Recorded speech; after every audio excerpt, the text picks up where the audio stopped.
नमस्कार। अमरता मतलब हमेशा के लिए जीना, ये एक ऐसी चीज है जिसके बारे में शायद हर कोई सोचता है। लेकिन क्या ये हो सकता है कि अमरता का ये वरदान किसी भूल से मिला हो? आज हम हनुमान जी की एक ऐसी ही अद्भुत कहानी जानेंगे। एक कहानी जो एक बच्चे की नादानी से शुरू होती है और फिर अनंत काल की सेवा तक पहुंचती है। तो सवाल यही उठता है, क्या कोई सच में अमर हो सकता है, हमेशा हमेशा के लिए? सदियों से यह सवाल हमें सोच में डालता रहा है, पर हनुमान जी की जो कहानी है ना, वो इसका एक ऐसा जवाब देती है जो हमारी सोच से भी परे है। तो चलिए देखते हैं कि ये कहानी आगे कैसे बढ़ती है। शुरुआत होगी एक बच्चे की भूल से। फिर देखेंगे कि कैसे दुनिया में सांसें ही थम गईं। फिर जानेंगे अमरता के वरदानों के बारे में, समझेंगे उनकी हमेशा की सेवा के व्रत को, और आखिर में बात करेंगे उनके एक अदृश्य संरक्षक के रूप में मौजूदगी की। तो कहानी शुरू होती है बाल हनुमान से। जानते हैं, वो ऊर्जा से भरपूर थे, दिव्य शक्तियों के स्वामी, और मन में बच्चों जैसी शरारत भरी हुई थी। एक ऐसी भूल जो देखने में तो बड़ी मासूम थी, पर उसने पूरे ब्रह्मांड को हिला के रख दिया। तो जरा सोचिए, सुबह सुबह का वक्त है और बाल हनुमान की नजर जाती है आसमान पर, और उन्हें क्या दिखता है? उगता हुआ सूरज, बिल्कुल एक रसीले मीठे लाल लाल फल जैसा।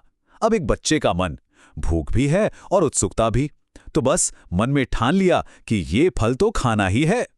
और फिर क्या था? पलक झपकते ही वो अपनी पूरी दिव्य शक्ति लगाकर आकाश की ओर उड़ चले। ये कोई मामूली उड़ान नहीं थी, ये उनकी बेहिसाब शक्ति का शायद पहला प्रदर्शन था, जिसे देखकर स्वर्ग में बैठे देवता भी हैरान रह गए। पर उस मासूम सी उड़ान का नतीजा बहुत भयानक होने वाला था।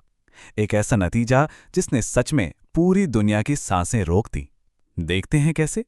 स्वर्ग से ये सब देख रहे थे देवराज इंद्र। उन्होंने देखा कि अरे, एक बालक तो ब्रह्मांड का संतुलन बिगाड़ने जा रहा है। तो सूर्य की रक्षा के लिए और व्यवस्था बनाए रखने के लिए उन्होंने अपना सबसे शक्तिशाली अस्त्र वज्र चला दिया। वज्र का प्रहार सीधा हनुमान के ठोड़ी पर हुआ और वो बेहोश होकर धरती पर आ गिरे। अब अपने बेटे को इस हालत में देखकर उनके पिता पवन देव का दिल बिल्कुल टूट गया।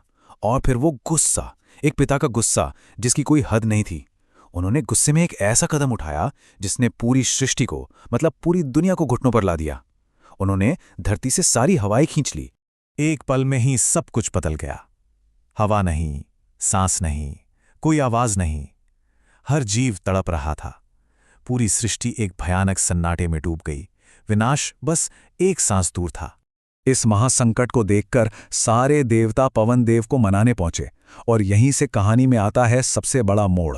एक मूर्छित बालक अब एक ऐसी शक्ति बनने वाला था जिसे कोई नष्ट नहीं कर सकता। तो अब देखिए होता क्या है। उस बच्चे को अब मिलती हैं दिव्य शक्तियां। सबसे पहले सृष्टि के रचयिता ब्रह्मा जी। उन्होंने कहा, तुम अजेय हो, मतलब कोई भी हथियार तुम पर असर नहीं करेगा। फिर आए इंद्रदेव, हाँ वही जिन्होंने वज्र से प्रहार किया था। उन्होंने अपनी गलती सुधारी और उन्हें अमरता का वरदान दिया, यानी मौत भी उन्हें छू नहीं पाएगी।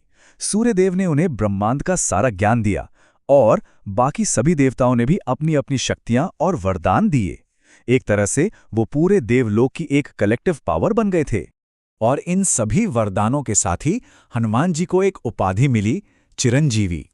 ये संस्कृत का शब्द है जिसका मतलब है चिरकाल तक जीवित रहने वाला।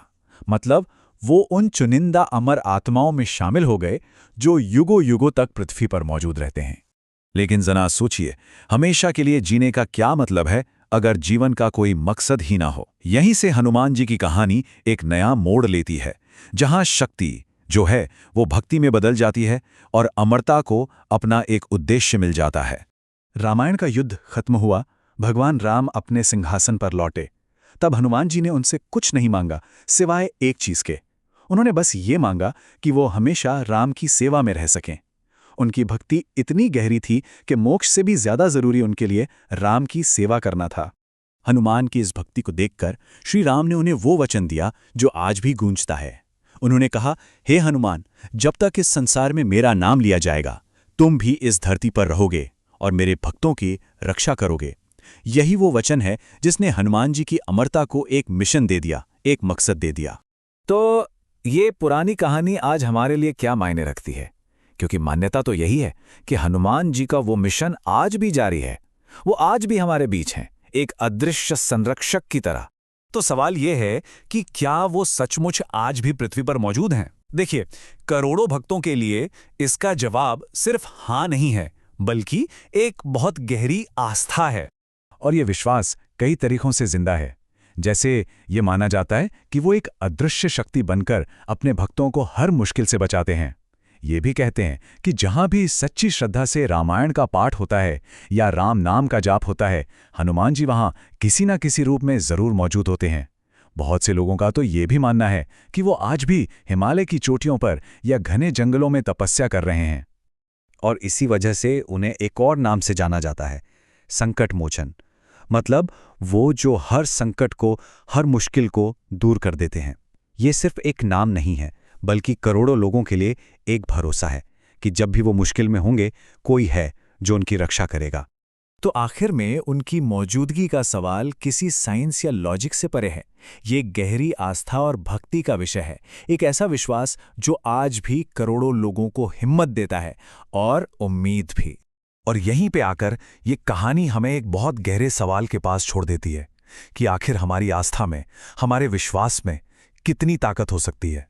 क्या ये शक्ति इतनी ज्यादा हो सकती है कि हजारों साल तक एक अदृश्य संरक्षक की मौजूदगी को महसूस किया जा सके? इस पर जरूर सोचिएगा।